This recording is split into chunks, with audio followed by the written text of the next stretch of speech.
and people are trying to figure out, well, what is my purpose? People ask that question all the time. If you have a gift or if you have a talent that helps people and you enjoy doing it, your purpose is greater than the circumstance that you find yourself in. And so I remember the first time I was here, I shared with you all the challenges and a little bit of my story about my father. For those of you that weren't here, the challenges that I dealt with growing up in a home where my father was an alcoholic from the date of birth until I turned 17. I shared the challenges with you that I dealt with growing up in Detroit on the east side, 6 Mile, City Airport area, if any of you are familiar, 48205. When I was in Iraq, they told me that statistically I was safer in Iraq during the middle of the war than I was in the neighborhood that I was born and raised in. 48205, which right now, they got the FBI, DEA, everybody. They're like, we're about to shut the whole neighborhood down because it's just too crazy over there in the neighborhood. And so there were some things that I was exposed to growing up in that neighborhood. I shared that with you. I shared with you the challenges that I dealt with when my wife left me and how that was the first time that I understood how anybody can contemplate committing suicide. And I shared with you how I was on the floor in the bedroom with a gun to my head trying to figure out if I could really take my life until my mother called me and she told me that when she was pregnant with me, because I'm the youngest of all her children, if they were done having children, that when she was pregnant with me, she fell on her knees in the kitchen floor and she touched her stomach. And I know it sounds like a Christmas story or something made for TV, but I remember she told me, she said, Derrick, your purpose is greater than the circumstance that you find yourself in dealing with this divorce. Your wife picked your daughter up and she left you, and that's hard. I understand that she did it at a time when you were away from friends and family. I was in Oklahoma because I was in the Air Force. I had just come back stateside. And she left, and when my mother told me that story that night, it changed some things around for me, and I remember sharing that with you all, for those of you that remember, on the very first Success Series that we had. And now I look at where we are at the end of the year, and I remember talking about how Eric mentored me, and I think I've been rolling with Eric since like maybe 96, 97. I was like 17 at the time when I first hooked up with him down in Huntsville, Alabama. And I'm excited for a number of reasons, which we're going to get going to right now. And the first one is because I've realized that, Derrick, your problem is, and the problem of so many people that listen to the information that you all are giving them at the Success Series, and you've heard this in a multiple sort of ways. You've heard the same thing that we're telling you. We try to present information in a different way because everybody doesn't listen, everybody doesn't register information the same way. Is that okay? And so I said I wanted to talk to you all, and I never can talk to anybody unless it's from the standpoint or something that I have experienced myself. I never want to tell somebody you can do A, B, and C if I have not experienced a trial or a tribulation in that same sense. Does that make sense? And the reason why, and Eric says it all the time, and I tell people, the reason why when you hear us, people are like, you guys are so loud and you're so excited and you're so passionate. Where does it come from? But the reason why you can speak like this about these issues is because you have not taken it from a book, but you're talking about your life. You know that at some time in your life, you dealt with life or death. And you know that at some time in your life, when you shared that story with somebody, that it changed the trajectory of somebody else's life. And when you share a testimony or you share a struggle about when you came from the ground and you came up out of that trial and you share it with somebody else and they write you 2 years later, 3 years later, and they tell you how they were in the same situation where they contemplated committing suicide, but they remembered that you shared something with them that pulled them out of that dark place. You don't understand what that does for you.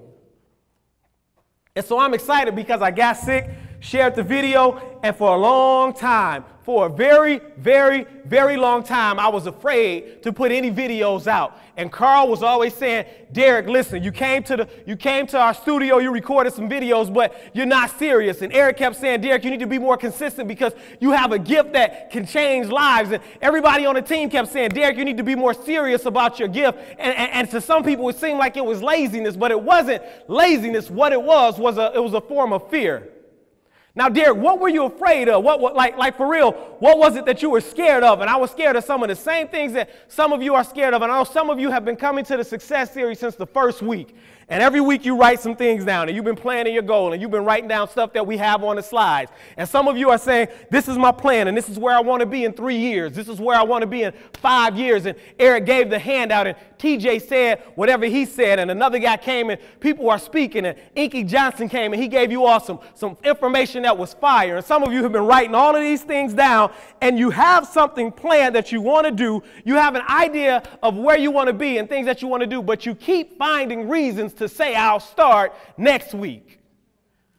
You keep finding reasons to say, well, I need to wait until I get a few more dollars because it's going to cost me a couple of dollars to do the first part of the plan. But you haven't done anything yet to start making a few more dollars. You keep saying, I need to wait until the end of the school year because my time is monopolized by school. But when you do have downtime, you just want to watch Game of Thrones. You keep saying, I need to get this stuff done, but I have to wait until the end of the school year. And the thing is that you are afraid that, listen, I didn't want to put videos out because I was afraid that some of my friends who were, you know, they said some negative things about me, some of my closest friends. I was scared to put a video out because I said, somebody's going to look at it and say, Derrick, that's corny. I was afraid to put a video out because I was like, maybe not enough people will watch it. And some people were like, you need to stick with nursing. Speaking is not your gift. You need to leave that thing alone. Go to work like everybody else. Do your job, cash a check, go home, go to sleep, get up, go back to work and stay in that rotation because this is not what you're supposed to be doing. Because I've been with Eric since, 97, I said, I was afraid that if I put a video out, people would say, this dude is trying to sound like Eric. But really, like the crazy thing is, when you with somebody, if you with somebody for 17, 18 years, y'all might even start dressing alike. If you with somebody for that long, like y'all might start using some of the same words, right? And so if somebody brought you into the game and you've been around them for like 17, 18 years, do you think you're going to start sounding like them maybe a little bit? Scared that somebody gonna say, yo, he trying to be like E. Scared that somebody gonna say, yo, he's trying to sound like Eric. But when I put the video out, the amazing thing about the video, and I mean, I'm sitting on the floor. Carl told me when he looked at it, it's on my Facebook page. I call people because I got to the point where I could not ask for people to stroke my ego. I started asking for people to break me down. I've grown to the point now where I'm like, what's wrong with what I'm doing? Carl said, you need to get the phone up because I don't want to look at your nose here. And I'm literally sitting on the floor looking into the phone sick, and I did the video just looking crazy. And I look up a few days later and the video had like 5,000 views, and I'm like, whoa, like what's up with that? Now Facebook, granted, that's your friends and family, right? All I did on the video, I said, please share the video. And in the video, I was talking about going into your purpose and choosing that over position.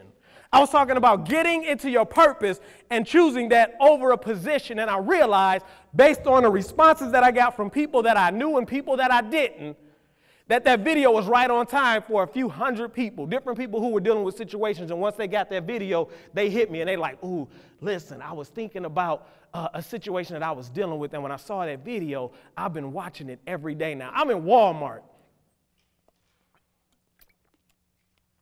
And I'm getting some tissue, some more medicine because I'm sick. And when I walked through Walmart, the cashier, she's like, and I felt like, I was like, wait a minute. She's like, ooh, she's just ghetto, you know what I'm saying? That's where I'm from the hood, so I can say it, you know, just ghetto, I was like, what? Like tissue, NyQuil.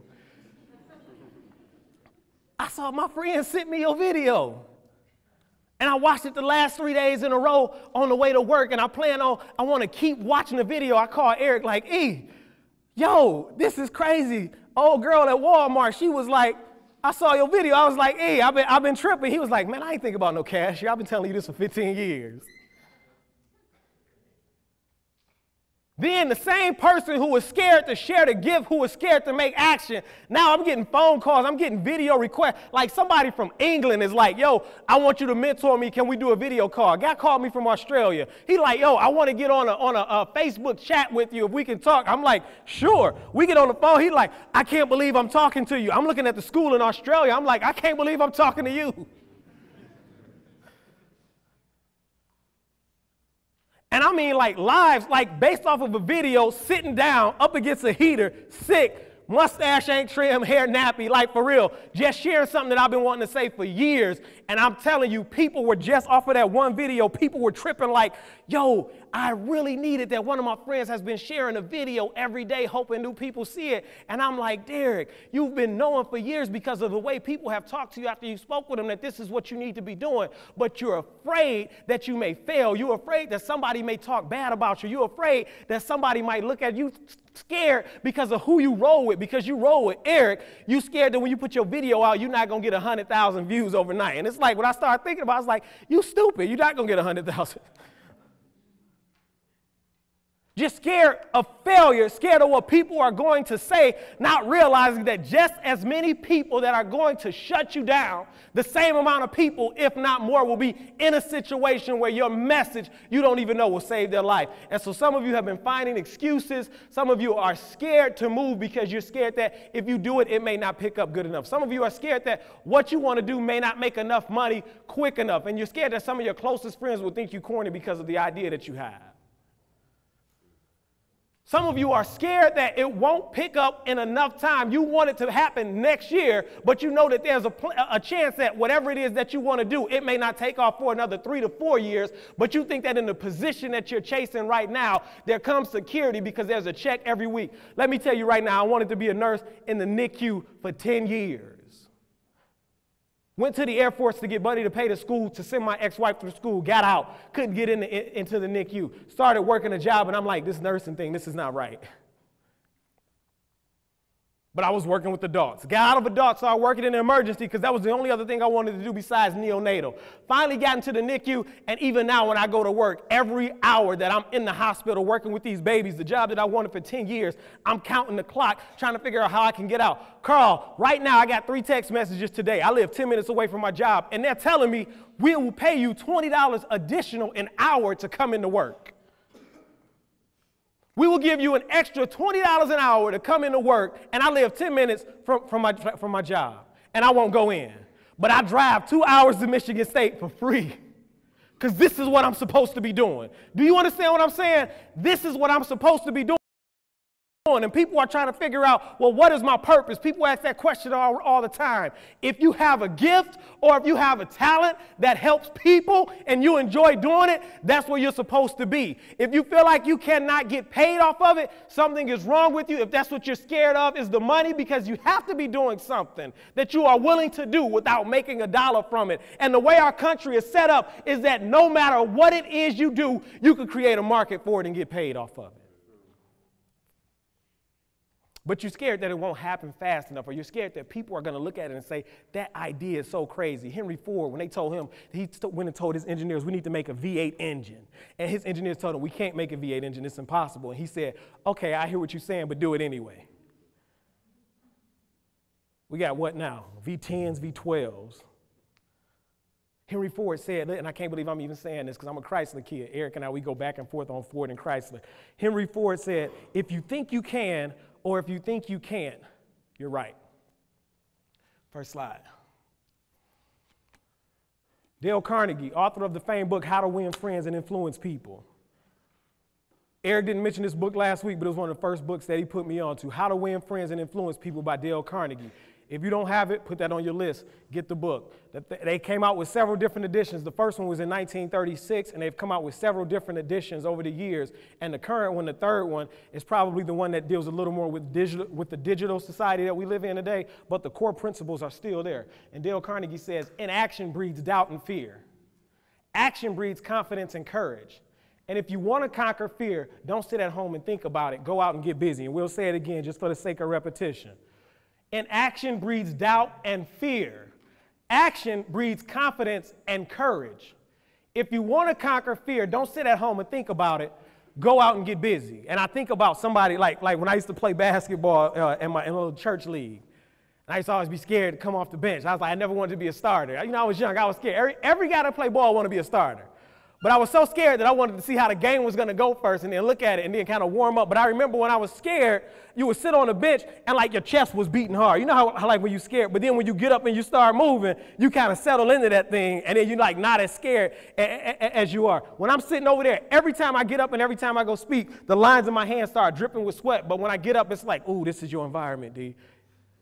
You there now, like your heart slows down, your hands start to dry up, and you begin to just flow with the information because you've been preparing for this half of your life. And every time you get up, the fear goes away. And too many of us are scared to chase the dream simply because what we want to do, they don't go with the natural realm of what society says you should be doing. Next slide. Barry Sanders. Oh, man. I don't know, some of y'all, now I'm a little older than some of y'all in the room, but I know some of y'all. How many of y'all have had the opportunity in this room to actually watch Barry Sanders when he was playing? People had, y'all remember Barry Sanders. So now, and I want you to pay attention to what I'm saying with Barry. I want you to pay attention to what I'm saying with Barry, because people talking about Adrian Peterson today, and Adrian Peterson is a strong, I'll push you out the way and knock you down running back. That's how Adrian Peterson plays, and they say he may not be around for a long career because of the way he plays football. Who's some more good running backs today that they're talking about? Best running backs in the league. Anybody watch football? Who's some of the good running backs? Le'Veon Bell. So you gotta call the home team, right? You gotta represent. And my man he gets out there and he gets down. Another running back. I like Le'Veon Bell. They say he might be one of the best in the league. Anybody else? Any good running backs that we know of in the NFL right now? Yeah, Mark.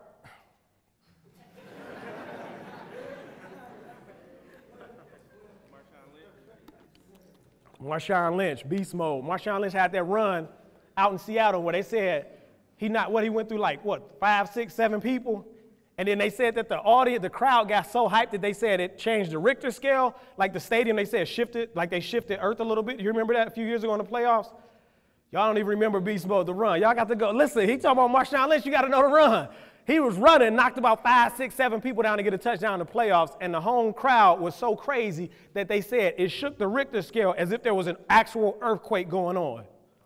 But when you look at this man, when you look at Barry Sanders, I want you to realize that Barry Sanders quit when he was not injured at the height of his game, and I'm trying to end this argument between him and Emmitt Smith, because people keep talking all this stuff about when Emmitt Smith got the record. If Barry Sanders had kept playing the game of football when he quit, he would have shattered every record if he had kept playing, and nobody would have ever been able to catch Barry Sanders. But when you look at Barry Sanders, I remember I was at the game when he broke the 2,000 yards for the season. And when you look at Barry, he was so elusive. They say he was one of the most elusive running backs in the history of the league. They say that he was probably the best running back that we have ever seen and that we ever will see. And when you look at Barry Sanders, they were so scared that every time he touched the ball, somebody said it could be a touchdown. And because we never had a quarterback or a passing game, kind of similar to what's happening today, they will put everybody up in the box to stop Barry Sanders. And because of that, Barry Sanders, who broke records and was the leading rusher so many years of his career, guess what else he had?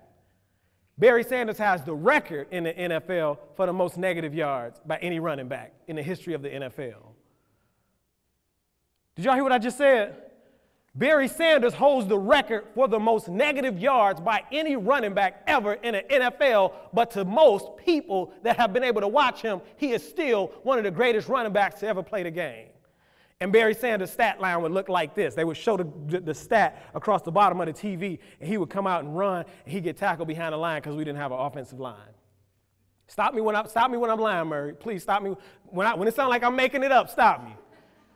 And he would run, and what would happen with Barry Sanders, he would run, and his run would actually equal 20 yards, but the total was a 2-yard loss. And he had some of the most beautiful losses in the history of the NFL. He would go in the backfield, make about 2 or 3 people miss, make 2 grown men look stupid, and then at the end of the run, he lost 2 yards. But he covered 25, 30 yards of ground.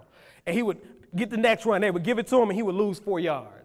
And then they would give him the ball again, and he would lose 3 yards. And they would show Barry Sanders -2, -4, -5, -6. And then they gave Barry Sanders the ball, and he would go out to the side, and it looks like he's going to lose another 6 yards because 5 people were on top of him. And he would do something that you would be like, I don't see how any human being could do that. And the next thing you know, Barry Sanders went from 10 carries for -19 yards to 11 carries for 83 yards.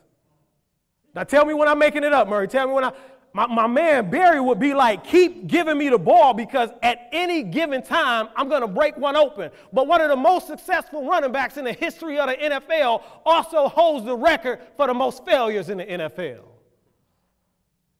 And so what you need to do is prepare for what you expect. You expect your plan not to work the way you set it up. You expect some failures. You expect some disappointments, and you need to prepare for those things to come to fruition so that you'll know, I just lost 2 yards. My bank account is empty again because the plan didn't work out. Now I just lost another 4 yards, but at any given time, I'm going to sweep to the outside and I'm going to hit that 80-yarder, and then everything that I wanted to do is going to start to fall into place. Let me tell you something. I don't understand, and I'm being completely honest, and Carl, you can vouch for me on this. I personally don't understand why your boy Eric, and I'm saying your boy, I don't understand why he still deal with me. Carl, are you confused? And here's the reason why. Here's the reason why I'm confused. Anybody in here who works on that team, and I know some of them might even, I don't know how y'all feel. D, I don't know how y'all feel. I don't know what y'all thinking. Rondell, I don't know what y'all thinking. Y'all like, well, Eric kind of knew him before he knew us, so maybe he got a little soft spot for him. I don't know what it is. I don't know why he still works with me, simply because he has called me several times and is like, Derrick, it's your time for you to do what you want to do. But what he didn't realize up until this time, after he probably hears this today, is that it was fear that was preventing me from getting up and moving forward. After he's dealt with somebody a certain amount of times, Carl, because you all have built an immaculate brand, he's like, I'm done with him and I'll cut him off. Am I making this up? Am I making this up? And for some reason, my man still called me like every week, called like me and TJ, like, I got some information for you. Derrick, I got another opportunity. Somebody emailed me with an engagement and they asked me about this, but I thought it would be perfect for you. And I'm looking at it like, wait a minute, this is not just friendship. This is not just friendship. This is purpose. This is dream. This is divinity. Do you understand that one of the most expensive things that you'll ever face in your life is a missed opportunity? I'll say that, listen, some of y'all didn't hear me. One of the most expensive things that you will ever experience in your lifetime is a missed opportunity. I shouldn't even be standing right here in the Success Series because of the amount of times that I have walked away from something that has been offered, or I've turned away and disappeared for several weeks at a time because I was scared of what would not happen. Barry Sanders said, keep giving me the ball. I lost 34 yards, but I'm going to pop one open. Just keep giving it to me. Dale Carnegie says your fear, listen, nothing kills your fear except action. Like, get up off your butt, get out and start like chopping away at this thing. Nothing's going to kill your fear except action. The more you sit at home and you think about it, the more of a wall you build over yourself of fear. And the longer you take thinking about it, the more chance that you probably will never get up and start moving towards that thing. Next slide. I felt like Bruce Lee, I had a little Bruce Lee feeling today, and Bruce Lee said, knowing is not enough, we must apply. Willing is not enough, we must do. And so knowing, coming here, and some of you are excited, like, oh, I was at the Success Series with E.T., the hip-hop preacher. I got some pictures. I posted them on Instagram, and I'm like, all of that is good, but the information that he's giving you, like, you wrote it down, but did it get lost? Like, how much of it have you applied throughout this whole year? Like, how much of it have you really, like, it's people that are paying top dollar for some of the information that you all are getting in here just for showing up, and you still have not applied it because of the first slide, because of your fear that it's not going to work out the way. And some of you probably have notebooks full, but you're scared to start moving into application. You can know everything in the world. People told me for years, Derrick, the potential, Derrick, potential.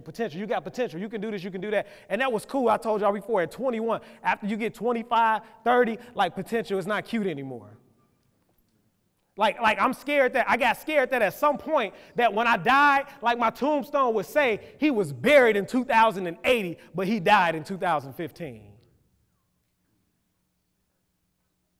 And I'm telling you, like some of you, you can't let yourself, like Michigan State, this campus, you can't peak in college.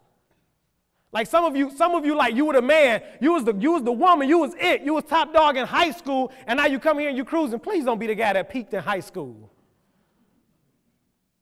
Please don't let Michigan State, somebody said something to me the other day, like, yeah, man, that was my old stomping ground, was Michigan State. I was like, that's all you got to say? Like, what you do afterwards? Because, like, I know you now, and I don't really see, like, you didn't take advantage of what you had available to you at Michigan State. Like, that's probably all you did, like, was stomp. That's all you did when you was there. You didn't take advantage of anything that was there.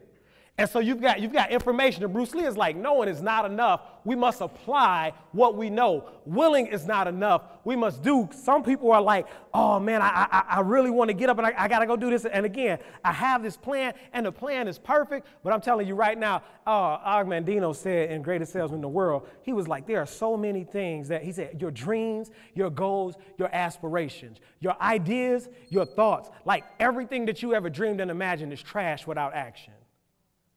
Like what you've been thinking about for 20 or 30 years, like all of that you've been thinking about, like it's nothing without action. I never would have thought, like Carl, I never would have thought somebody was going to be calling me because I thought people were going to be like, you whack. People calling from around the world. I got a Facebook message from South Africa. I'm like, oh, wow, E's Periscope, like his reach is crazy.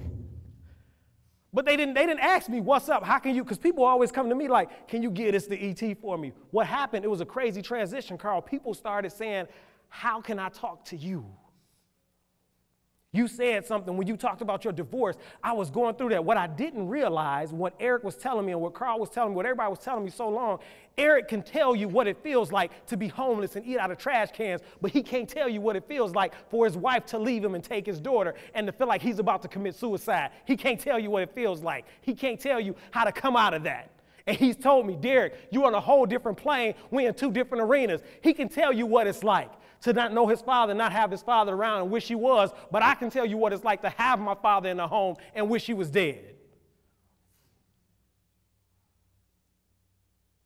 Two different arenas, two different crowds, two different groups of people that we're going to appeal to, but I'm scared that somebody's going to say, you trying to sound like him. That's just stupid. Even when I'm saying it, I keep saying it, and I'm like, Derrick, you stupid. You wasn't scared, you were stupid. And I knew what I could do, and I knew what I wanted to do, and I was willing, but I just never did it. Next slide. To hell with circumstances, I create opportunities. If we did that slide and that was it today, I say this all the time. I don't know how many of you all listen to T.I. But T.I. said some stuff on Paper Trail in the song Slideshow that I was like, people need to like start using that song at like motivational rallies or conferences. He said some stuff in the song that I was like, T.I., like you're not even rapping, like you preaching to people and you inspiring people with the words that you're saying.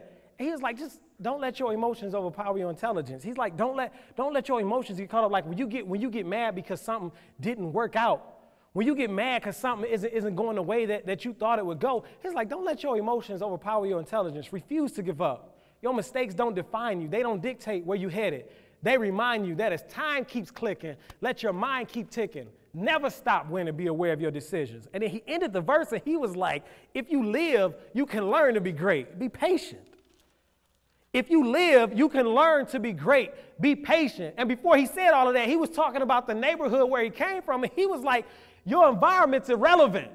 That's what he said before he said, don't let your emotions overpower your intelligence. Listen, your environment, I know some of you have dealt with some things at home and you've been leaning on that thing as a crutch for years. I leaned on my father being an alcoholic for years, and it's like, it's time to get off of that thing. Like some of you, somebody in this room, some of you never knew who your mother or your father was. I know, and I'm not trying to minimize that, but I'm saying right now, you've come to Michigan State University, you at a Big Ten school, like you got resources beyond imagination that 80% of the world don't have access to. Like it's time to get off that crutch and start moving. To hell with circumstances. I create opportunities. Barry Sanders was like, I can't stand my team. They can't block for me for anything. They never put a team around me, but keep giving me the ball. I'm going to create a circumstance. I'm going to create an opportunity.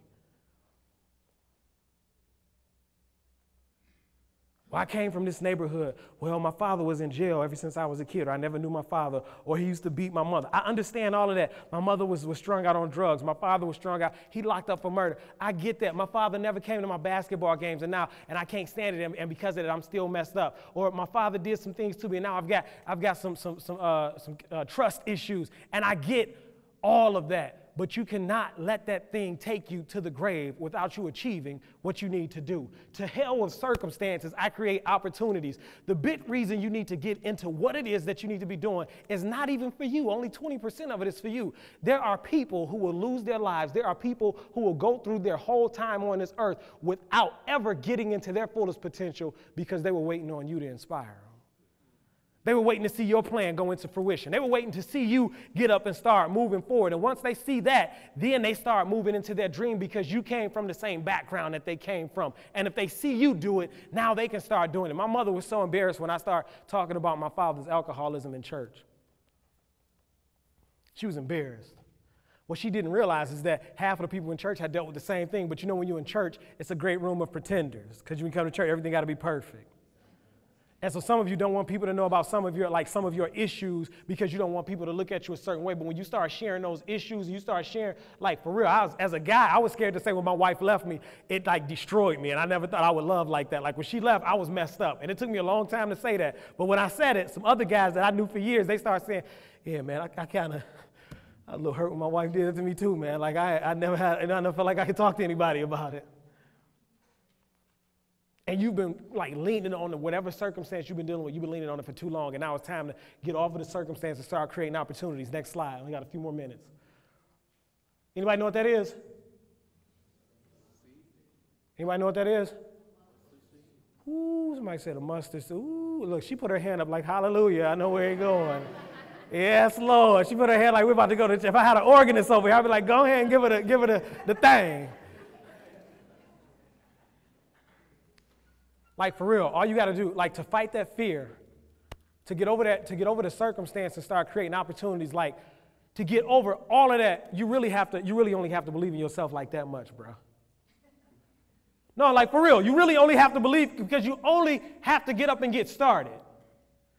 You really only have to believe in yourself that much. And if you believe in yourself that much and you start moving, if you get off of that circumstance that you've been using as a reason, if you get over that fear, like if you just get up and start taking steps toward the goal, start doing something no matter how many times you run dead smack into a wall, like you really only have to believe in yourself that much. Next slide.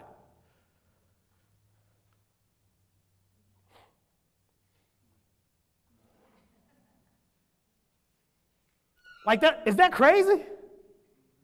Like you only got to believe in yourself that much, and then this is what comes from it. Like things start changing, like different arms. I was like, yo, I need to get this camera. I don't know how much. I started talking to Carl. I'm like, somebody gonna do this. I'm trying to see how I can get the camera. Money just started falling, like stuff just started falling into place. Okay, now you can get the camera, start recording your videos. I'm like, I need somebody to help me design some t-shirts. Dude called me like, Derrick, man, I've been wanting to talk to you for a long time, but after I saw the video that you put up on Facebook, man, I think you need some help getting your brand together. I'm gonna help you design your t-shirts. I'm like, wait, over a little Facebook video, I'm sitting on the floor in my house like looking crazy. You felt like you needed to help me start designing t-shirts. And I'm like, I thought about shirts, but I was scared that if I started doing t-shirts, somebody was gonna be like, man, your t-shirt's whack. And then I realized it's a bunch of stuff that Nike makes that I look at and I'm like, man, that's whack. And then I go to the mall and like 30 brothers got it on. And I'm like, but that shirt was corny to me. Like, but they rocking it hard. Like when I see Russell Westbrook before games, I'm like, what is he wearing? And then I go out to the store and I see 3 or 4 dudes dressed like Russell Westbrook. And I'm like, what is going on? Derrick, just get 10 t-shirts. Get 10 and see if your friends buy them. And if you believe in yourself that much and just get started, like look at what the possibility is. Next slide. Here's the meat of the day. This is from Og Mandino, greatest salesman in the world. This is one of the greatest books that I've ever read in my life, and every time I read it, it's almost like The Godfather. Like I don't know how many of y'all are Godfather fans in here. Like when you watch the guy, again, some of y'all might not be old enough to really get into it. Y'all might be like, that's corny. But when you watch the guy, so you know what I'm talking about. When you watch The Godfather, I don't watch The Godfather at least,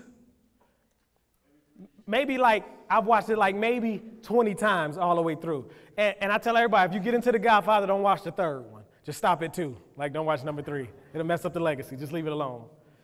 But every time I watch The Godfather, like every time I watch it, I see something new that I'm like, oh, I never caught that. Like, oh, Fredo, how you gonna sell them out? And that's what this book right here, like every time I read The Greatest Salesman in the World, every time I read Og Mandino's book, depending on what scroll I'm on, and you gotta read it so you understand what I'm saying with the scrolls, every time I read it, I'm like, oh, how did I miss that?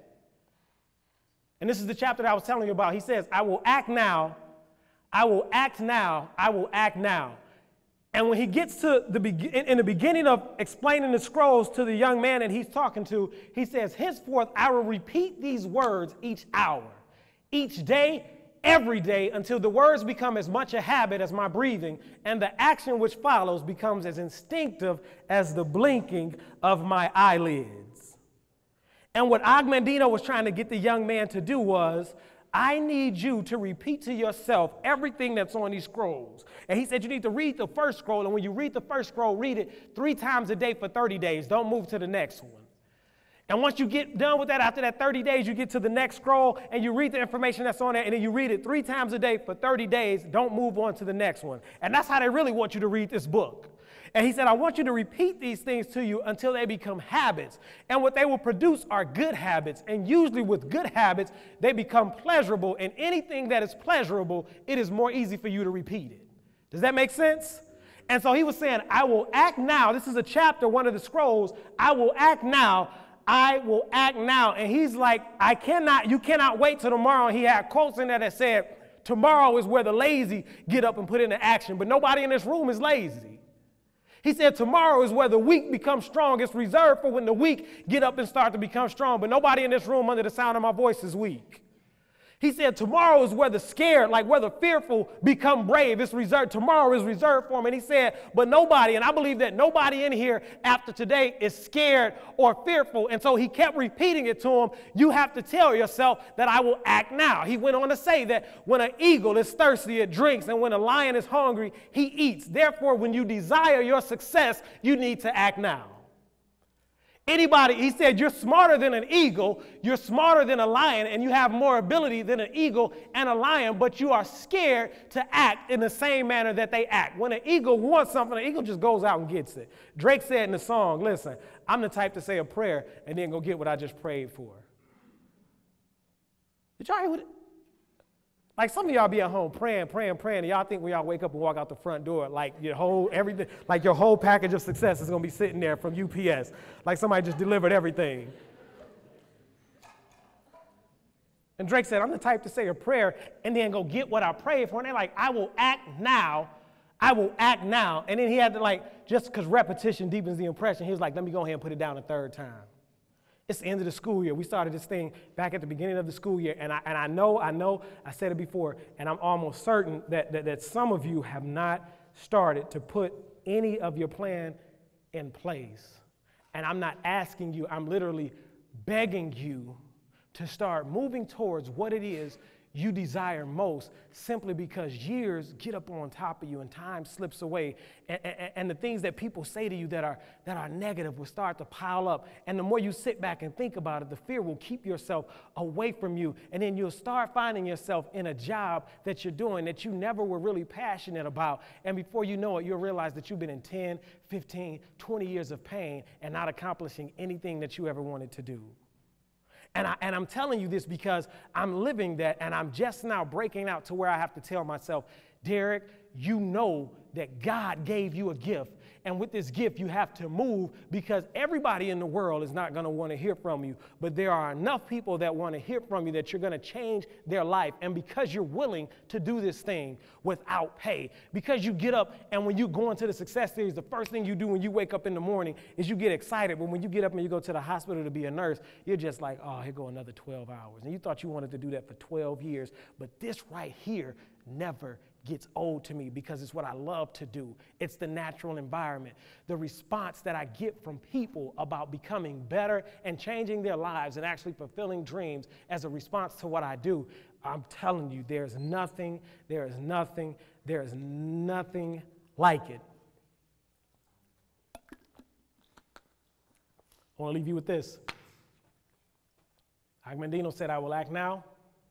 I will act now. I will act now. Henceforth, I will repeat these words each hour, each day, every day, until the word becomes as much a habit as my breathing. And the action which follows becomes as instinctive as the blinking of my eyelids. We're from Detroit. You all know the Winans, and they have an old song that says, tomorrow, give my life tomorrow.